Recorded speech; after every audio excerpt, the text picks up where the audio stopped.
I've been shooting a gun ever since I guess, 5 or 6 years old. My daddy taught me how to shoot. And I used to go camping when I was somewhere around 7 years old, or no more than 8, I'm sure. I'd take my shepherd dog, and Daddy'd give me a little old single-shot .22 rifle and a box of shells, and I'd go about a mile from my house, way back on that mountain, and camp out, me and my dog, all by myself. Yeah, I've flew with a gun ever since I was about 5 years old, and back then kids was taught how to handle a gun and not to play with them and stuff. Nowadays, you can't let a kid have a gun, they're liable to shoot each other. Back when I went to school, there was this old boy, he was 3 times my size or more.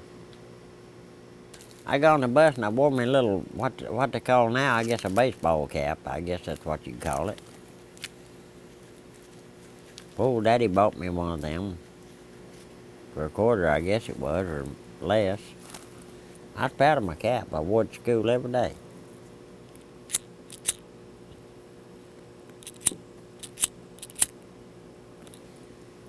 Well, I always sat in the front seat up here next to the driver on the bus. There's a second seat back, whichever one I could get. Well, this big old boy, he'd come up there and he'd get my hat, my cap. He'd toss it from here plump back to the back of that damn old school bus.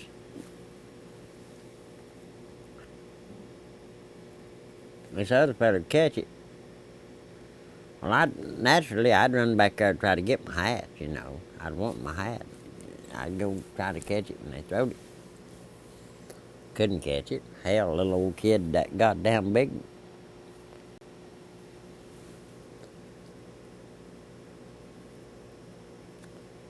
Well, they done that day after day.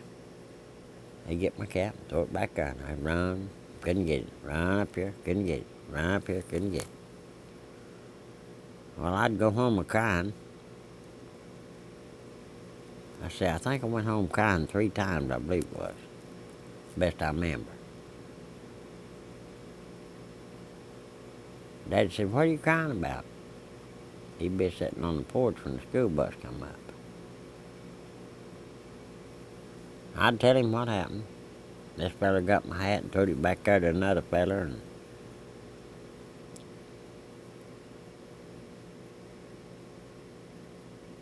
I went home that 3rd time.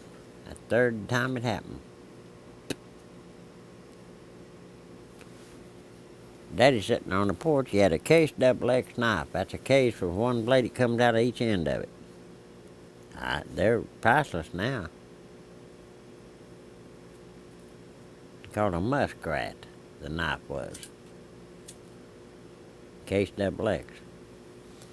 He's sitting there. He could sharpen my knife till it wouldn't even wake a mouse up if he was asleep when he shaved him with it. He's sitting there rubbing that knife. He'd take his old shoe and he'd wet it down here on it. On that leather. He could hold up a piece of paper like that and just split that son of a bitch like nothing happened. He was that good at it. Well, I come home crying that 3rd evening. My daddy was sitting on the porch sharpening a case double-X knife, like I said. When you open it up, there's a blade on both ends. It's a 2-bladed knife.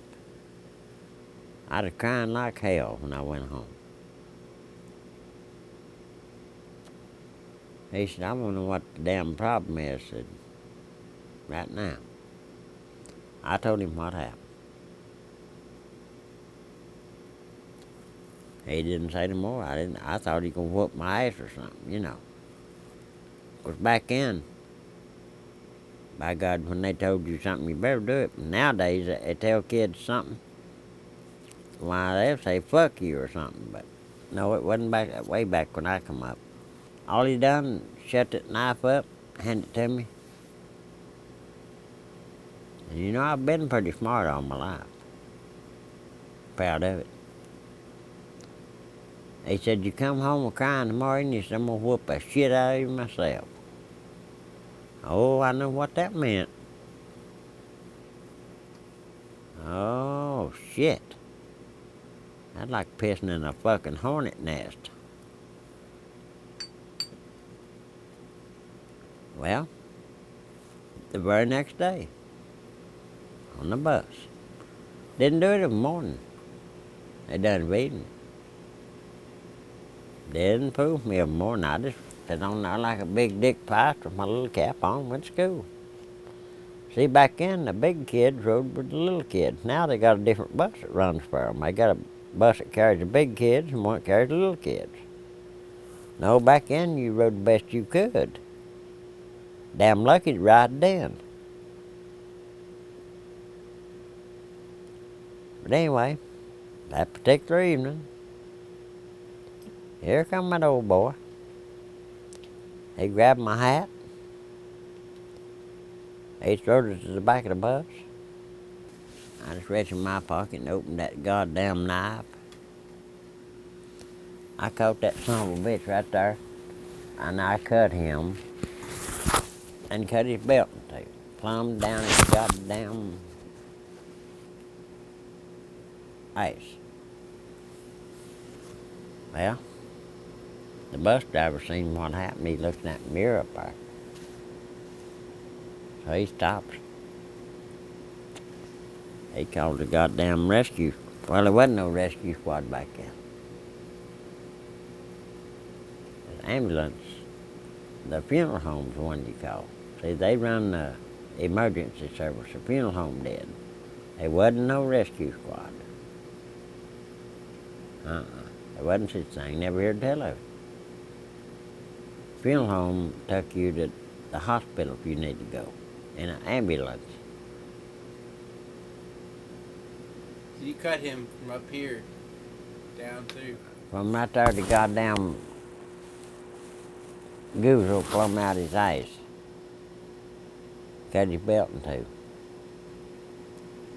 Because that knife was sharper than our razor's ever been. Well, they didn't take me off the bus or nothing. They left me on there and I went on home. I got off and went in the house. I had blood on my hands.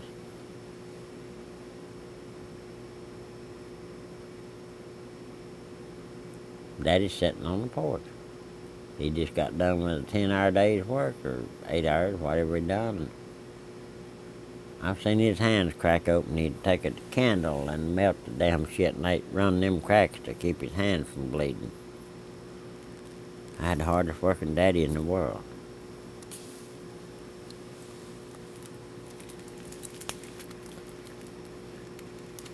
But anyway, I wasn't crying that day when I went home. And I didn't no more than walk up the steps to the old house. So here come a guy in a Ford truck. He was that other fella's daddy. And he walked up on the porch and everybody called my daddy Vade. His name was Vader, but they called him Vade.